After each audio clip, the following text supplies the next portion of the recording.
गतिस्त्वं त्वमेका भवानी गतिस्त्वं त्वमेका भवानी भवाधाव पारे महदुःख भेरु पपात प्रकामी प्रलोभी प्रमत्त कुसंसार पास प्रबद्ध सदाहं गतिस्त्वं त्वमेका भवानी विवादे विषादे प्रमादे प्रवासे जले चाले पर्वते शत्रु मध्ये अरण्ये शरण्ये सदा मां प्रपाहि अरण्ये शरण्ये सदा मां प्रपाहि गतिस्त्वं त्वमेका भवानी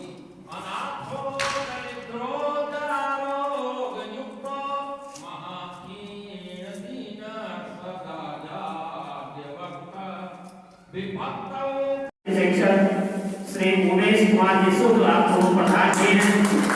हमारे कार्यक्रम के साथ आदरणीय श्री अर्जुन सिंह जी अवकाश प्राप्त प्रधानाचार्य राष्ट्रीय इंटर कॉलेज का माल्यार्पण करा स्वागत करें। स्वागत की इसी कड़ी में ही मैं प्रसून जी से जो बजरंग दल के जिले के बलोपासना प्रमुख हैं मैं उनसे आग्रह करूंगा कि आप हमारे कार्यक्रम के संयोजक डॉक्टर परमेश्वर दयाल श्रीवास्तव जी का माल्यार्पण कर स्वागत करें। श्री प्रसून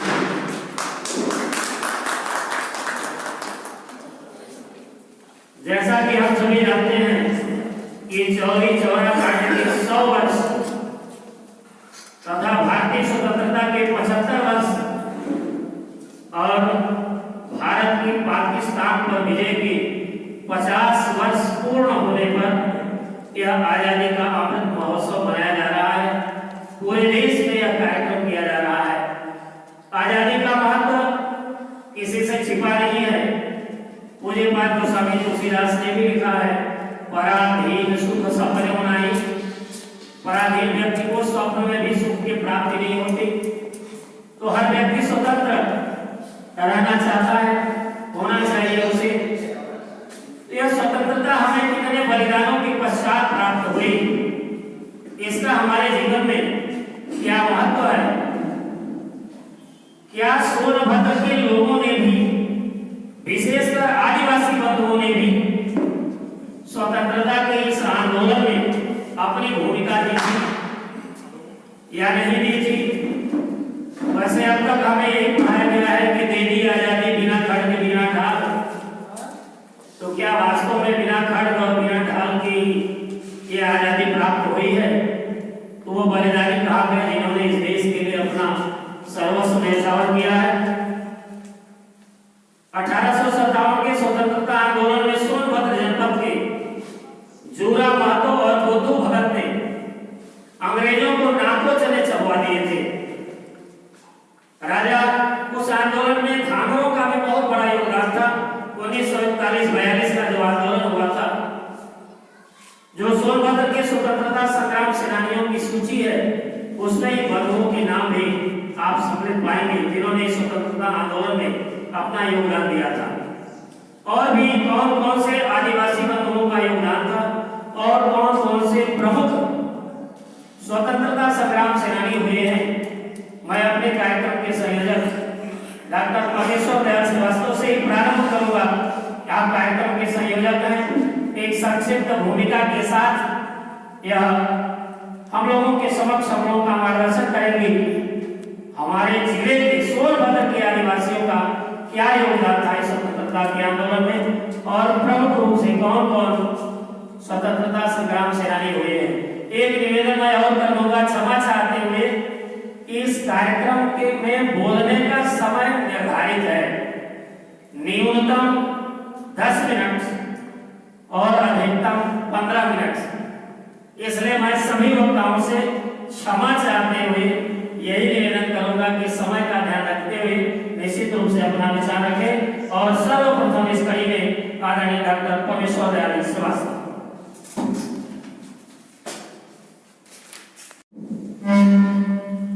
इस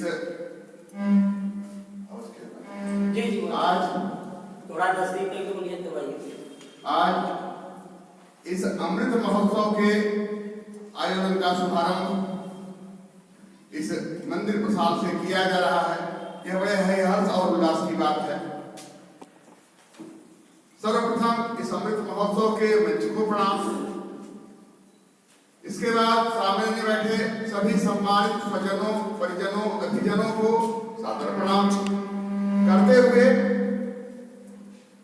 इसका कुशल संचालन कर रहे माननीय प्रधानाचार्य महोदय का आभार ज्ञापित करता हूं। और इसके बाद एक संकोच भी है कि सर्वप्रथम हमें ही बोलने का अवसर दे दिया। कुछ सुनने की श्रृंखला रहती है तो बोलने का अवसर मिलता रहता है और सुनाता हूं बाहर। और समय 10 से 15 मिनट ही है और वृत्तांत बहुत ही लंबा है। आजादी के 500 साल की बात अगर हम करें, 5 शताब्दी की बात करें, तो कितने कम समय में क्या हो पाएगा। और बहुत कुछ बातें जैसा कि आपने कहा तो हम भी विज्ञ हैं। जूरा महतो और बुद्धू भगत से अच्छी तरह परिचित हैं। उनके नामों से परिचय का मतलब वो तो बहुत पहले रहे, उनके नामों से हम परिचित हैं, हमने पढ़े आए हैं, उनके बारे में जानकारी है। लेकिन इन सब बातों को जोड़ करके हम सोनभद्र के दायरे में जो सीमित करने की बात आई है हमारे वक्तव्य को या हम लोगों के वक्तव्य को, मैं ये कहना चाहूंगा कि सोनभद्र का दायरा हमारा पंच पौराणिक महारथ सोनभद्र है। और पंच पौराणिक महारथ सोनभद्र 5 प्रांतों को स्पर्श करता है। और 5 प्रांतों का इसमें आजादी के महोत्सव में या कहले महास्वाधीनता संग्राम जिसे हम कह लें 1857 के बाद की बात करें, उसके पहले की भी बात करें, आदिवासियों की 100 साल पहले की बात करें आदिवासियों की, तब भी अगर हम कहें तो मध्य प्रदेश, झारखंड, छत्तीसगढ़, बिहार और अपना यूपी का ये सोनभद्र अंतिम जिला, 5 प्रांतों का यहाँ सम्मिलन होता है। और हर जगह का प्रभाव इसमें है। बिहार का प्रभाव काफी बड़ा आजादी की लड़ाई में, बिहार का प्रभाव आजादी की लड़ाई में काफी बड़ा यहाँ पर। तो मध्य प्रदेश, भोपाल, जबलपुर का अत्यधिक प्रभाव पड़ा है। तो इतने 5 जगह के स्थानों का उल्लेख, वहाँ उसके वृत्तांतों का उल्लेख 10 से 15 मिनट में शायद संभव हो पाए ना हो पाए, तो जितना होगा मैं उतना ही कहूंगा। और एक लोग ये भी कि 2018 में मुख्यमंत्री शिवराज चौहान जी के यहाँ जब अधिवेशन हुआ था, 5 मिनट बोलने का समय था, लेकिन उपसंहार करते करते 7 मिनट लग गया, तब भी हमें हटाने की बात नहीं आई थी। बारह मैं अपने को सीमित करना चाह रहा हूँ और संक्षिप्त में ही आने का पूरा प्रयास करता हूँ। शुरुआत करता हूँ मैं यहाँ से वीर कुंवर सिंह। वीर कुंवर सिंह दानापुर से यहाँ पर आए। पलामू के पास आदिवासियों का एक कार्यक्रम वाला रहा है। ये आदिवासी बहुल इलाका है अपना सोनभद्र। तो अगर वहां से हम बात कर रहे हैं, दानापुर से आए और पलामू के पास इनका अंग्रेज सेनापति मुनरो के नेतृत्व में इनका युद्ध हुआ। उसमें किस किस तरह से ये निकल भागे, बाद में किसी तरह से सिंगरौली निकले हैं। सिंगरौली से आकर के इन्होंने रेणु नदी पार की, सिंगरौली के राजा की मदद से पार करते हुए यहाँ पर आए। यहाँ रावणगंज दोबारा के बाद एक बार की और घटना में वो सीधे कर्मनासा पार करके रामगढ़ आए थे, रामगढ़ से पन्नूगंज आए थे। और राजा लक्ष्मण सिंह विजयगढ़ के बड़ा योगदान रहा उनका भी। तो उस तरह की तमाम बातें हैं। जूरा महतो भी उसमें शामिल थे, बुद्धू भगत भी थे, अन्य बातें हैं इसमें। लेकिन वहां से आने के बाद मैं संक्षिप्त में यह कहना चाहूंगा सोनभद्र की बात में इस टॉपिक पर कि जैसे पुराने गीत हम लोगों ने सुने हैं, अभी साहित्य की परंपरा शुरू होगी, तो साहित्य का बड़ा योगदान रहा है, पत्रकारिता का बड़ा योगदान रहा है आजादी की लड़ाई में। तो वीर कुंवर सिंह के साथ जो आजादी की लड़ाई की बात आती है, उसमें भी काव्यात्मक दृष्टिकोण से बहुत कुछ बातें कही गई हैं।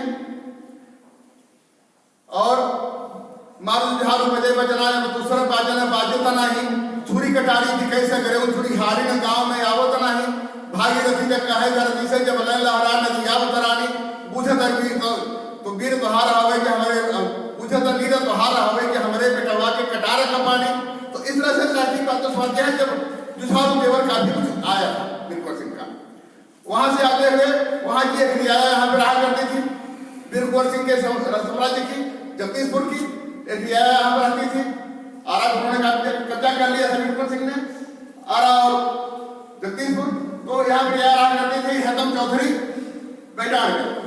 हेतम चौधरी की पुरानी गढ़ी थी, कच्ची गढ़ी थी। सोनभद्र का की बात करें हम तो बैरान की बात करें। वैसे वीर कुंवर सिंह तो कई बार यहाँ पर आए हैं और कई रास्ते से आए हैं। इसके बाद भी रावर्ट्सगंज, घोरावल, शाहगंज होते हुए प्रयागराज तक एक बार गए हैं, तो एक बार मिर्जापुर गए हैं। मिर्जापुर से होते हुए बलिया पार किया है उन्होंने। कैसे कैसे पार किया है, नौका से अपने सैनिकों को आगे भेज दिया, पीछे पीछे बात वो गए थे। तो इस तरह की कहानियां हैं। बताने का समय अधिक लग जाएगा, वृत्तांत तो स्मरण है हमको, लेकिन समय अधिक लग जाएगा। तो मैं ये कहना चाहूंगा कि प्रयागराज गए थे तो यहाँ मोती महतो के यहाँ ब्रह्म हो गया हमें, आपके यहाँ हेतम चौधरी के यहाँ ये रुके थे कच्ची गढ़ी में। और एक हफ्ते रुकने के बाद भी महीनों का डेरा पहले भी रहा है वीर कुंवर सिंह का 3 बार में। लेकिन उनकी गढ़ी पर बात कच्ची गढ़ी थी, सामने बावली बनवाई गई थी गढ़ी के चारों तरफ। वहां पर भी अंग्रेजों को जब बाद में ये बात मालूम हुई तो उन्होंने तोपें भेज दी थी और वो पूरा उनका भवन ध्वस्त हो गया था उनका हेतम चौधरी का। इस तरह के वीर कुंवर सिंह की बात आई। यहाँ से गए थे मिर्जापुर। इसी विधान की साहित्य जुड़ता है, झांसी की रानी भी जुड़ती हैं। तो इनको जोड़ते हुए मैं बोलना चाहूंगा कि यहाँ से निकले थे वीर कुंवर सिंह मिर्जापुर में बरिया घाट पर एक बहुत बड़े नागर थे और उन्हीं के वो आजादी के दीवानों को काफी शान दिया करते थे। लेकिन उनके अंदर एक प्रवृत्ति थी दूसरी कि वो त्रिमोहानी पे एक सुंदरी देवी यानी कजली के यहाँ आया जाया करते थे। और इसके बाद नागर के यहाँ वो बनारस के कचौड़ी गली के भी आने वाले एक पहलवान थे, उस सुंदरी के यहाँ उनको जब बुलाया गया था, उधर चेतगंज से नौका से आए थे, यहाँ पर नाल घाट से ही उनको दे दिया गया था काले पानी का सजा। तो ऐसे में उनके यहाँ ये जाके रुकते थे वीर कुंवर सिंह भी। लेकिन ऐसे में जब स्थितियां बदली तो कजली की स्थिति, उसका नाम सुंदरी, लेकिन कजरारे नयन थे। और बाद में इतनी उनकी दीवानी हो गई, फिर हमने गीत गाया। जब उनको काले पानी की सजा नारघाट से भेजा जाने लगा तो उसने गीत गाया उस समय जिसका नाम ही कजली पड़ गया। कजली की शुरुआत जो वहीं से हुई है मिर्जापुर की। एक पंक्ति है भी, नागर नैया जाला काले पनिया रे हरी। शुरुआत उनका जब नौका जाने लगी है तब वो बोलती है, नागर नैया जाला काले पनिया रे हरी, रैया में रोवे तोरे संगी और रोवे साथी रामा, अरे रामा नार घाट पर रोवे तो तस्वीनिया रे हरी। और बात इतनी विरह वेदना में व्याकुल हो गए कि फटा चिट्ठा कपड़ा पहन करके एक रोटी कोई देता था, खाती थी। और उसी से कजली की शुरुआत हुई। बहादुर शाह जफर तक ने कजली लिखा भारत के मुगल बादशाह में। कजली लिखने की उनकी ही परंपरा रही। मिर्जापुर से लेकर के कजली मिर्जापुर का नाम आज भी कहा जाता है। लेकिन और मिर्जापुर कैला गुलजार हो, कचौड़ी गली सुन कैला वालू, तो एक उनके प्रेमी जी की कचौड़ी गली से आया करते थे यहाँ पर सुंदरी के यहाँ। इन बातों का तो उसमें साहित्य भी बड़ा अभिरुचि वाला रहा है। साहित्य की भी रुचि रही है, पत्रकारिता की भी रुचि रही है। तो अगर हम इससे जोड़ें, और हालांकि बहुत कुछ था अपने पास पढ़ने को, लेकिन पढ़ के बोलने को, लेकिन समय अभाव है। तो मैं ये भी कहना चाहूंगा इसी में कि बात आई है दूसरे प्रांतों की। जबलपुर से जब शंकर सिंह और उनके बेटे कुंवर जब पूर्वी गढ़ी से उन्होंने जो अंग्रेजों ने हमला बोला, तो हमला बोलने के बाद उनके पर उनको अंग्रेजों ने ये आश्वासन दिया कि या तो वो धर्म परिवर्तन कर लें या किसी तरह से उनको या धर्म परिवर्तन के साथ ही उनको पेंशन पगार दी जाने लगी। लेकिन उन्होंने समझौता नहीं किया। गोंडवाना लैंड की बात हम कर रहे हैं, तो वहां से लेकर के गोंडवाना लैंड छत्तीसगढ़ तक हुआ करता था, पंचमढ़ी से लेकर के छत्तीसगढ़ तक गोंडवाना लैंड, और वो गोंड जा चुके थे। तो उन्होंने उनके बाप बेटे दोनों तोप के सामने बलिदान कर दिए गए। ये वहां की बात है। और वहां पे जो गीत लिखा उन्होंने, उसकी पंक्ति मैं सुना दूंगा, स्मरण नहीं है, लेकिन जो गीत उनके यहाँ जो अंग्रेजों ने उनके हवेली पे छापा डाला था, तो बहुत सारे गीतों की पंक्ति का जखीरा बरामद हुआ था माननीय अध्यक्ष जी। गीतों का जखीरा बरामद हुआ था और वो गीत इतने चर्चित हुए कि वही गीत लोकगीत की परंपरा में ला करके यहाँ से पूरा उनका फिर वहां से जबलपुर से होते हुए उन गीतों की प्रथा चली दमोह मध्य प्रदेश से लेकर के पटना तक। तो पूरे 5 प्रांतों में वो विख्यात हुआ और उन गीतों के माध्यम से ही पूरा जनता गुलजार होने लगी और गीतों के माध्यम से क्रांति का बिगुल भी बजा। उसी पूरा गीतों का जखीरा पाया गया था, लेकिन एक गीत अंग्रेजों को ये चुभ गई कि हमारे विरोध में कट्टरपन है। अंग्रेजों ने उस गीत को पर ज्यादा उनको सजा दी, तो सजा दी उनको, तो उसमें ये उन्होंने तटस्थ भाव से, जब उनकी रानी भी बाद में जाकर के कैद कर ली गई, रानी ने फिर तलवार मार करके अपने सीने में अपना आघात कर लिया, तो वो गीत पूरा गाया जाने लगा। तो उसका भी पूरा प्रभाव रहा है, गीतों का भी प्रभाव रहा है। अगर हम बात करें यहाँ के इतिहास की, तो जैसा कि राजा ने कहा जुरा महतो और बुद्धू भगत की बात, तो इनके साथ साथ राजा विजयगढ़ के साथ साथ विजयगढ़ राजा लक्ष्मण सिंह ने वीर कुंवर सिंह के सहयोग से रामगढ़ में आए वीर कुंवर सिंह, कब्जा कर लिया था। बड़ा तहसीलदार था रॉबर्टसन, जिनका नाम है रॉबर्टसन था। उस तहसीलदार के नाम पे उस तहसीलदार ने पूरी रिपोर्ट दाखिल की है 1868 में, अभी भी रिकॉर्ड में दर्ज हो जाएगा कि 1868 में रिपोर्ट दाखिल की है कि इन्होंने तहसीलदारी ले ली थी राजा लक्ष्मण सिंह ने, विजयगढ़ वाले ने तहसीलदारी लेकर के पूरी वसूली शुरू कर दी थी। फिर अंग्रेज कलेक्टर टक्कर यहाँ पे आया था, उसने भी टक्कर को इन्होंने टक्कर दी और इसके बाद फिर वो पलायन हुआ। तहसीलदार वहां से सर पर पैर रख के भागा, फिर बाद में उसको फिर काबिज किया गया। फिर अंग्रेजों की हुकूमत में वो आया पूरा राज्यों का, विजयगढ़ का, लेकिन कुछ समय के लिए यह पूरा स्वतंत्र घोषित कर दिया गया था। तो ये तमाम बातें हैं कहने की। अब बात आती है कुछ आदिवासियों की, संदर्भ हमारा विषय यही था, आदिवासियों की बात। आदिवासियों में जुरा महतो से लेकर हमने पलामू की बात की। पलामू की में आदिवासी काफी लड़ाई में रहे हैं, लगे हुए थे।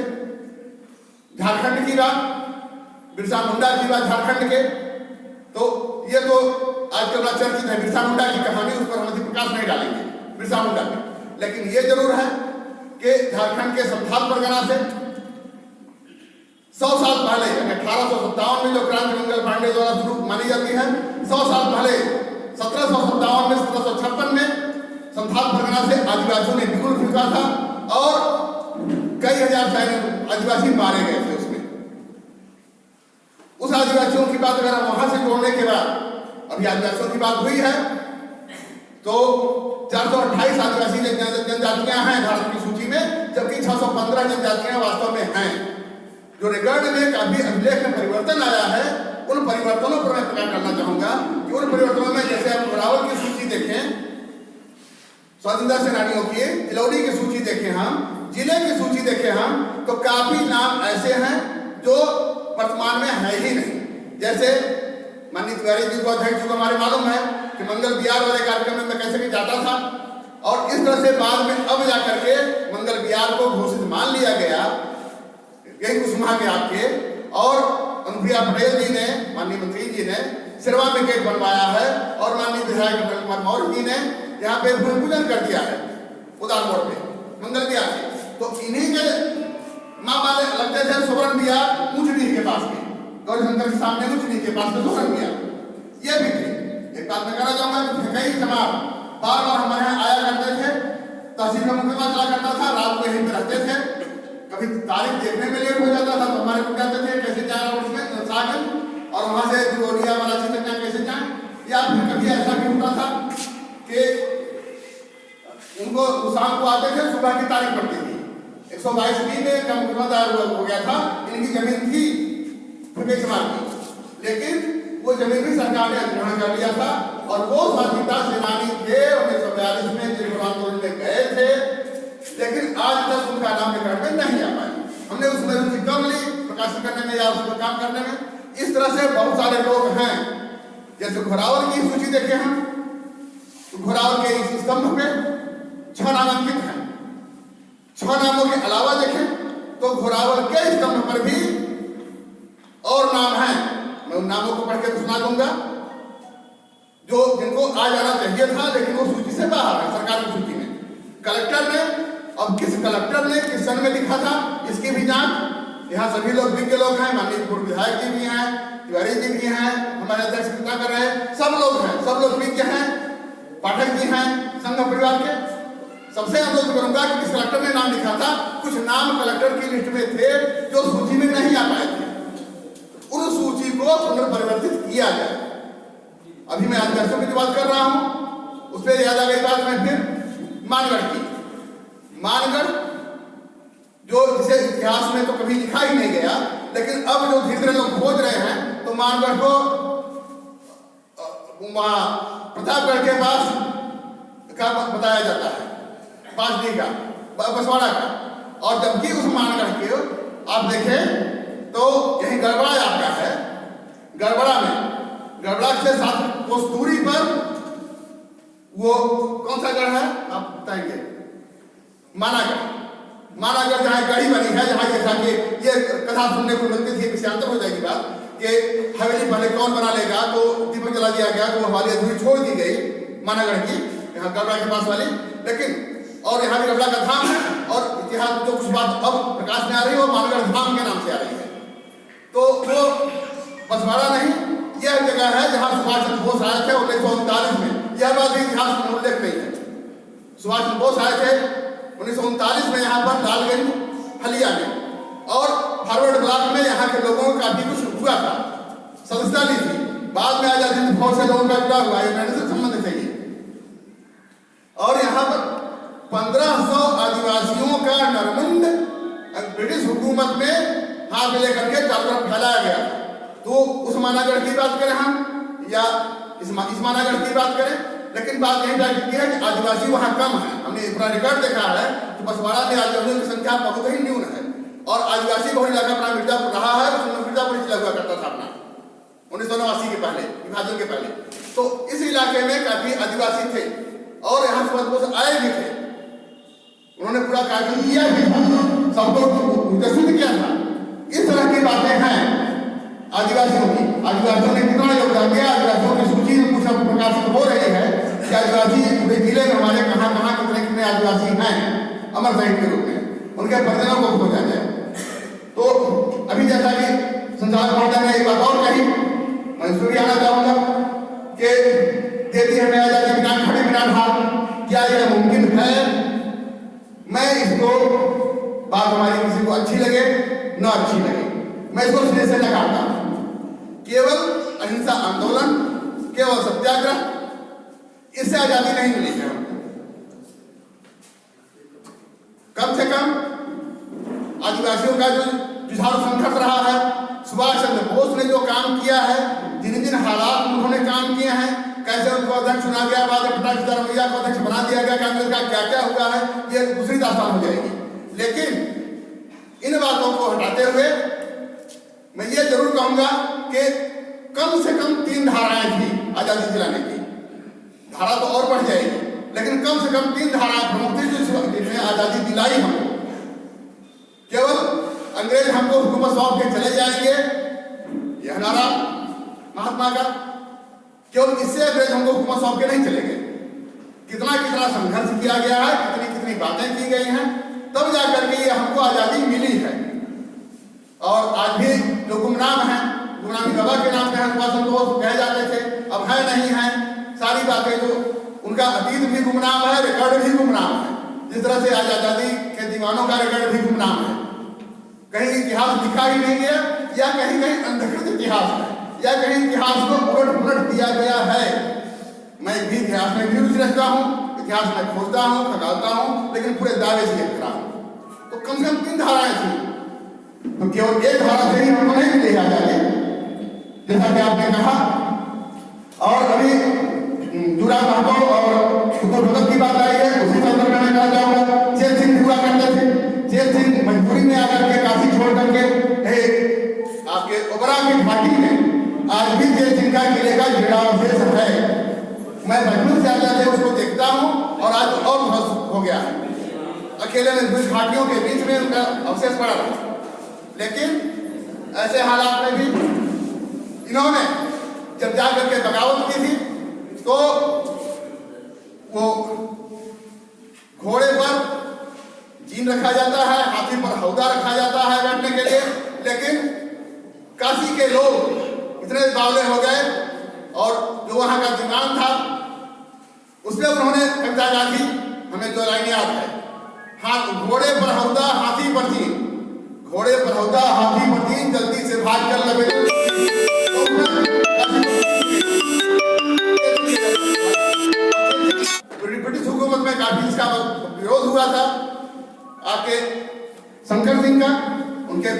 कुंवर का, तो वो पंक्तियां मैं जरूर आपको सुनाना चाहूंगा जिनके परिवेश में वहां से लेकर के और पटना तक, जबलपुर से दमोह और पटना तक पूरा लोकगीत गाया जाता रहा है।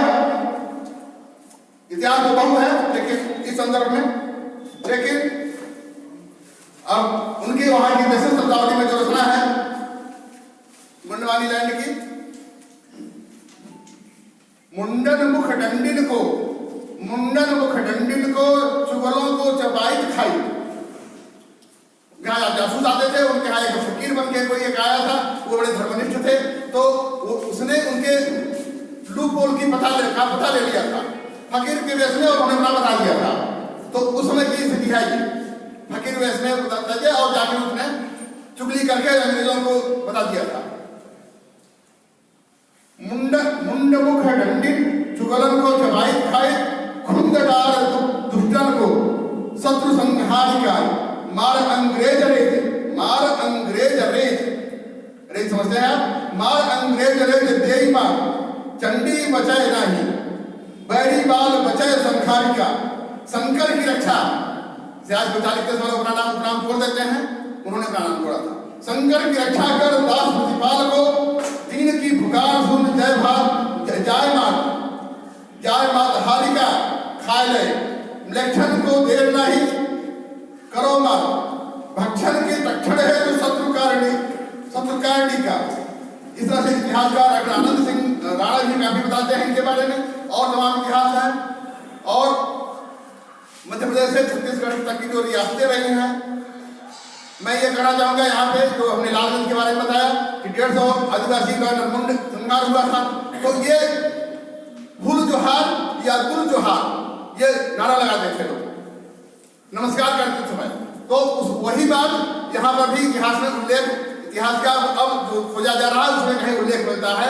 तो इस तरह से ये आदिवासियों की पूरी जनजाति का सिलसिला रहा है। संक्षेप में मैं अपनी बात को विराम देता हूँ। सबको प्रणाम।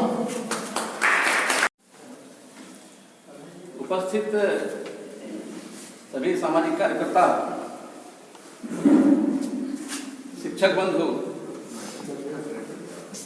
एवं मैं समझता हूँ जितने भी यहाँ उपस्थित हैं सब देश धर्म से ओतप्रोक्त हैं।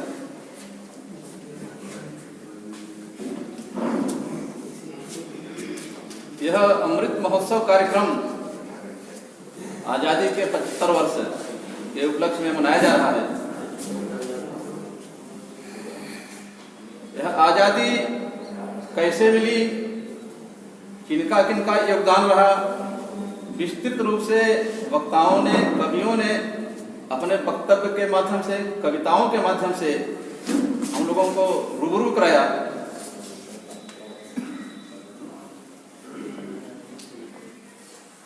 आज़ादी मिल गई, देश प्रगति कर रहा है। जहां हम छोटी छोटी चीजों के लिए दूसरे पर निर्भर रहा करते थे, आज हम उसका निर्यात भी कर रहे हैं। यह प्रसन्नता की बात है। परंतु यह अमृत महोत्सव, अमृत रूपी महोत्सव जो चल रहा है, जितने भी लाभकारी योजनाएं हैं जिससे कि जन जन का उत्थान हो, जन जन तक पहुंचे,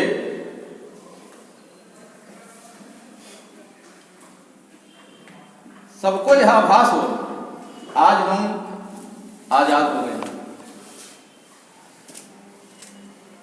इतने से संतुष्टि नहीं कि कुछ लोगों के पास कोई योजना पहुंच गई, लाइन में जो सबसे पीछे बैठा हुआ है वहां तक भी यह अमृत पहुंच जाए। मैं समझता हूं कि जो चिंतक हैं इस कार्यक्रम को योजना लेकर के चले हुए हैं, उनकी मनसा भी यही होगी कि हम लोग बहुत दूर तक, पीछे तक भी योजनाएं, सब तक योजनाएं पहुंचाए हैं। परंतु अभी भी कुछ लोग ऐसे होंगे जो इस लाभ से वंचित होंगे। माने कि सबको एक बराबर का दर्जा मिल जाए, गांधी जी का भी सपना था। एक वक्तव्य उनका मैं पढ़ रहा था, उन्होंने लिखा कि अंग्रेजों की गोलियों के समान हमारे भारतीय जो लड़के हैं उनको पटाखे की तरफ खेलते हैं। माने उनका उत्साह बढ़ाया उन्होंने कि हम पीछे नहीं हैं, तुम्हारे गोली को हम पटाखे की तरफ समझते हैं।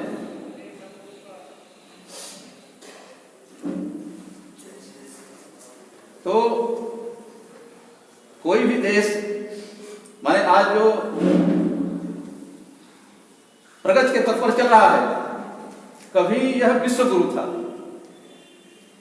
हम विश्व गुरु की कामना लेकर चल रहे हैं, यानी देश का नेतृत्व हमारा भारत देश करे, तभी पूरा विश्व सुखमय होगा। भारत के मनीषी, भारत के ऋषि यह चिंता मनन करके संपूर्ण विश्व की कामना, सुखमय की कामना, उज्ज्वल भविष्य की कामना लेकर चलते थे। अयम निजः परोवेति गणनालंकृतसाम उदार कीर्तानाम कुल वसुधैव कुटुंबकम। पूरे धरती को अपना परिवार मान करके चल रहे थे। और आज भी हमारी संकल्पना यही होनी चाहिए कि हम पुनः इस विश्व का नेतृत्व करें, तभी यह शांति प्राप्त हो सकती है। पड़ोस में अगर अशांति रहेगी तो हम शांत नहीं रह सकते हैं। पड़ोस में भी शांति हो, आगे भी शांति हो, बगल में भी शांति हो, तभी हम शांतिपूर्वक रह सकते हैं। मैं समझता हूं कि आज का यह विचार अमृत रूपी वक्तव्य, ये विचार जन जन तक पहुंचेगा, कल्याणकारी होगा। इन शब्दों के साथ मैं आप सबका आभार व्यक्त करता हूं। बहुत बहुत धन्यवाद। श्रीवास्तव जी ने भी कहा कि लड़ाई तो 1857 से ही शुरू हो चुकी थी, और यह कहा जाए कि 1857 की जो लड़ाई थी वह स्वतंत्रता आंदोलन की नींव थी। और मेरठ से आंदोलन चल के झांसी, मध्य प्रदेश, उत्तर प्रदेश इत्यादि जगहों से चलता हुआ यह आंदोलन अपने पूरे चरम पर थी। और बाद में यह सुनियोजित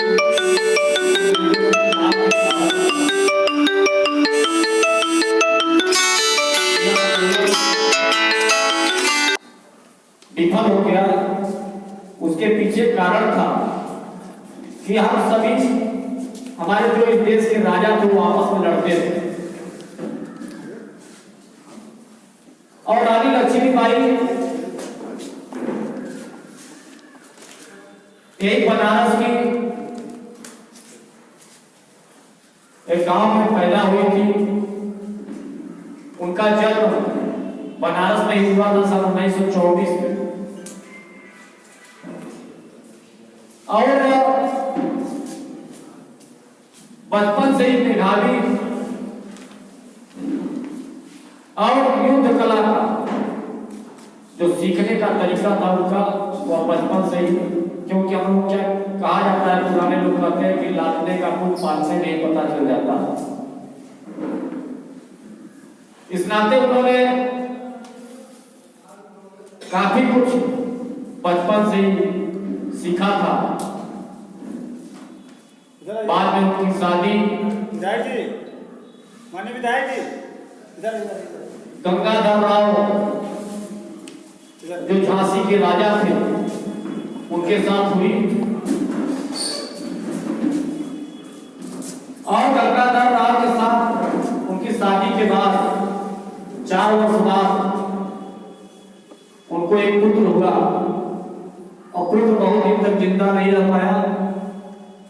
उसी में गंगा राव काफी अस्वस्थ रहते थे। बाद में उनका निधन हो गया। इन्होंने एक दत्तक पुत्र लिया, दामोदर दास।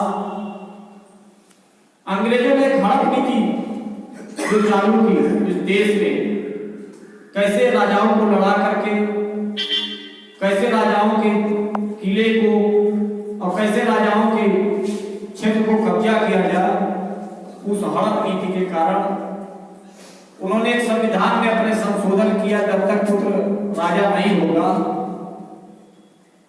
और दामोदर को दत्तक पुत्र न मानते हुए उन्होंने पूरे खजाने को कब्जा कर लिया। और जब कोई आर्थिक रूप से टूट जाता तो वह राज्य, चाहे व्यवसाय हो, चाहे किसान हो, चाहे देश की खजाना हो, अगर देश खजाना रूप से टूट जाए तो अपने आप स्वतः कमजोर हो जाता। झांसी राज्य जब कमजोर हुआ तो उन्होंने अंग्रेजों ने कहा, अपने हड़प नीति के कारण रानी से कि आप किला छोड़ दो, और उन्होंने पहले शहर पर कब्जा किया, शहर से जाकर के फिर उन्होंने किले को कब्जा किया। रानी किसी तरीके से जाकर के महल में बची रही और बाद में उनको इतना प्रताड़ित किया। और उसी बीच में दतिया के राजा और मूर्छा नरेश ने धावा बोल दिया। इधर भी रानी लड़ती रही, इधर अंग्रेजों से लड़ती रही। किसी तरीके से दतिया के राजा और मूर्छा के नरेश पीछे हटे। अंग्रेजों को काफी कूटनीति करके उस संबंधित गीतों के बारे में कहा गया है। तो एक छोटा सा गीत आप देखेंगे।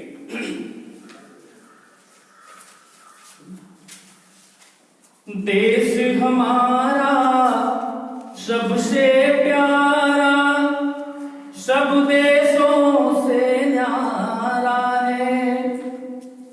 देश हमारा सबसे प्यारा, सब देशों से न्यारा है।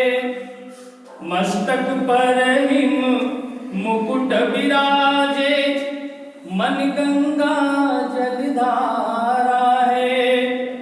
कह दो उनसे कह दो उनसे कह दो, वादी देश को प्यारी है। आप लोगों का आशीर्वाद चाहूंगा और तालियों से आशीर्वाद चाहूंगा। कह दो उनसे कह दो, वादी देश को प्यारी है। होश सिवाने तनवारा वो, हिंदुस्तान हमारा है। होश सिवाने तनवारा वो, हिंदुस्तान हमारा है। एक और देखें। देश प्रेम से बड़ा कोई नहीं धर्म भाई, विपदा में आज हम तन मन वारेंगे। देश प्रेम से बड़ा कोई नहीं धर्म भाई, विपदा में आज हम तन मन वारेंगे। आन बान शान खातिर जान कुर्बान कर, सागर अपार हिम मुकुट सवारेंगे। जान बान शान खातिर जान कुर्बान कर, सागर अपार हिम मुकुट सवारेंगे। जिंदगी का मोल नहीं ये है अनमोल हमें, जिंदगी का मोल नहीं ये है अनमोल हमें। जिंदगी का मोल नहीं ये है अनमोल हमें। अरे है संख हम मार के भी दारेंगे, और जब तक खून का एक कण भी बचा रहेगा, जब तक खून का एक कण भी बचा रहेगा, शपथ है मां की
ये स्थितियां उत्पन्न हुई है। तू समझौता छोड़ चुका है, सीमा रेखा तोड़ चुका है, गलती पर गलती करता है, कैसे हो नादान, क्षमा है भारत की पहचान, क्षमा है भारत की पहचान। कम ना होगी ताकत अपनी, टूटेगी ना हिम्मत अपनी, कम ना होगी ताकत अपनी, टूटेगी ना हिम्मत अपनी। जब चाहे हम देश की खातिर, जब चाहे हम देश की खातिर दे दे अपनी जान, क्षमा है भारत की, क्षमा है भारत की पहचान, क्षमा है भारत की पहचान। बर्बरता से हमको डरा कर, बेमतलब यूं आंखें दिखाकर, चीन के संदर्भ में बात कही गई है। बर्बरता से हमको डरा कर, बेमतलब यूं आंखें दिखाकर, समझ रहा है क्या तू खुद को, समझ रहा है क्या तू खुद को, दिखलाता है शान, क्षमा है भारत की पहचान, क्षमा है भारत की पहचान। इस गीत का आलाश बंद है। रास्ते पर अब आना होगा, तुझको राह दिखाना होगा। वैसे तो राह दिखा दी गई है दोनों लोगों को, लेकिन फिर भी गीत के माध्यम से फिर से कहा गया है कि रास्ते पर अब आना होगा, तुझको राह दिखाना होगा।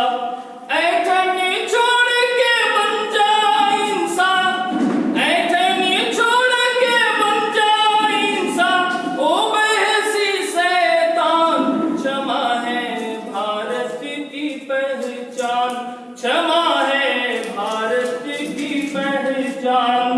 ओ नादान पड़ोसी सुन लो, ओ नादान पड़ोसी सुन लो, मत कर तू अभिमान, क्षमा है भारत की पहचान, क्षमा है भारत की पहचान, क्षमा है भारत की।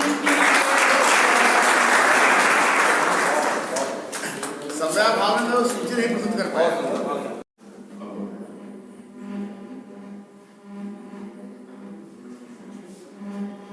खर्वं स्थूलतलं गजेन्द्रवदनं सावेदलम्बोदरं प्रस्यवन्तं मदमन्दगन्धरुद्रगन्तोरगण्डस्थलं दन्ताघातविदायुतायुरुचिरे सिन्दूरशोभाकरं वन्दे शैलसुतासुतं गणपतिं बुद्धिप्रदं कामदम्। आज इस अमृत महोत्सव के सानिध्य में हमारे बीच में परमादरणीय अध्यक्ष जी, माननीय पालक जी, माननीय संयोजक जी, हमारे वर्तमान विधायक जी,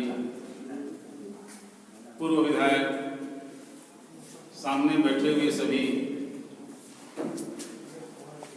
प्रबुद्ध गण,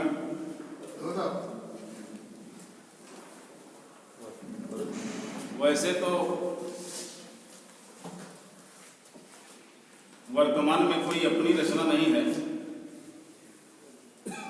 मैं मां भारत की एक वंदना करता हूं और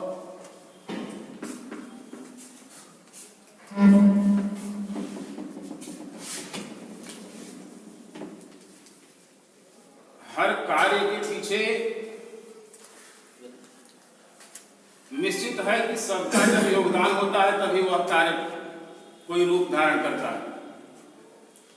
बल्ब जलता है तो निश्चित है कि उसमें खंभे की भी आवश्यकता है, तार की भी आवश्यकता है, स्विच की भी आवश्यकता है, लाइनमैन की भी जरूरत है। तो इस आजादी के पावन पर्व को मनाने के पीछे जो लाइनमैन है, जो कविगण है, जो विद्वान वर्ग है, उनका भी बहुत बड़ा योगदान रहा है। तभी जाकर के हम इस देश को आजाद करा पाए हैं। उसमें कहीं बिना ढाल वाले थे, कहीं ढाल वाले थे, कहीं तलवार वाले थे, कहीं तोप वाले थे, कहीं भगत सिंह और सुभाष चंद्र बोस जैसे सेनानी जो है बम भी फेंके, विस्फोट भी किए, जहां जैसी जरूरत पड़ी वहां आए।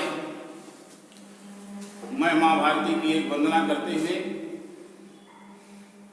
कुछ फुटकर कविताएं आपके समक्ष रखूंगा।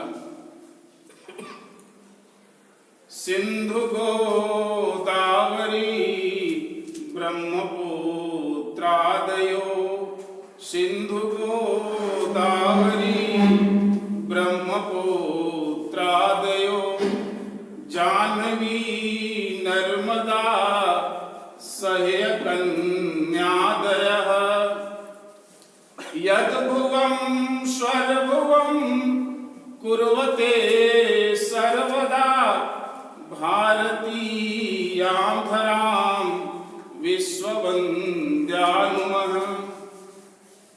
ऐसे संस्कृत के कवियों का भी योगदान रहा है।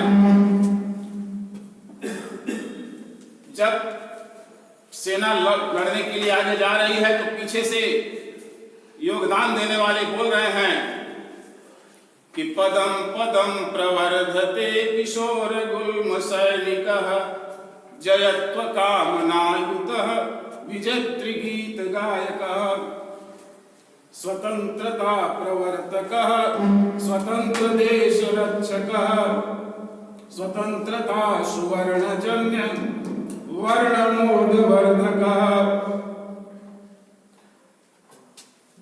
इस प्रकार संस्कृत के कवि और हिंदी के कवि जैसे सुभद्रा कुमारी चौहान, माखनलाल चतुर्वेदी, श्याम नारायण पांडे, ऐसे लोगों का भी बहुत बड़ा योगदान रहा। अभी माननीय प्रधानाचार्य जी ने कहा कि पृथ्वीराज चौहान को अंतिम लक्ष्य की प्राप्ति उस कवि के द्वारा ही हुई। तो इधर सुभद्रा कुमारी चौहान भी कहती हैं कि भूषण अथवा कवि चंद नहीं, बिजली भर दे वह छंद नहीं, अब यही समस्या है दुरंत, वीरों का कैसा हो बसंत। और इसके साथ ही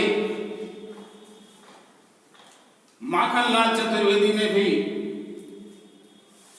नौजवानों को ललकारा कि वह नौजवानी नहीं है जिसमें खून से इतिहास न लिखा जाए। द्वार बलिका खोल चल भूडोल कर दे, एक हिमगिर एक सिर का मोल कर दे, मसल कर अपने इरादों से उठाकर दो हथेली है पृथ्वी गोल कर दे। खून है या है नसों में क्षुद्र पानी, जांच कर तू शीश दे देकर जवानी। तो ऐसे तमाम कवियों का योगदान रहा है, कविताओं का योगदान रहा है, और हथियार बनाने वाले का भी योगदान रहा, हथियार चलाने वाले का भी योगदान रहा, हौसला बढ़ाने वाले का योगदान रहा।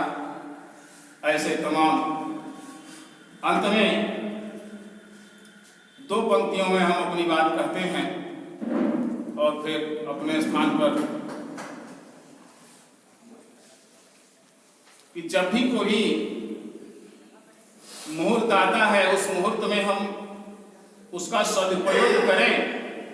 जो समय हमको मिला हुआ है उस समय को हम बेकार न जाने दें, चाहे कितना भी दुख आए।